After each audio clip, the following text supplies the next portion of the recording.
Hello friends, Theni Chinnamanur Kumily போகிற ஹைவேஸில் தான் அமைஞ்சிருக்கு மேகமலை எஸ்டேட்டு. இந்த மேகமலை டீ எஸ்டேட்டை வந்து இப்போது உட்பிராயர் கம்பெனி தான் கான்ட்ராக்ட் எடுத்திருக்காங்க. இதோட ஓனர் பேர் சுபாஷினி. அவங்க கோயம்புத்தூரில் தான் இருக்காங்க.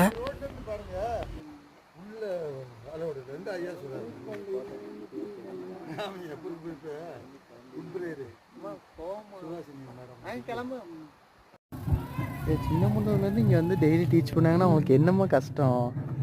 ஸோ கிளைமேட் ஜில்லுன்னு இருக்குல்ல, டீச்சர் வேலையும் நல்லா தானே இருக்கு. ஒரே பிஎஸ்என்எல் டவர் தாங்க. அந்த மக்களுக்கு எளிமையான பள்ளிக்கூடம், ஒரே ஒரு ஹோட்டல் தாங்க. ஆனால் நாங்கள் கொண்டு போய் பேக் செய்து கொண்டு போய் தான் சாப்பிட்டோங்க.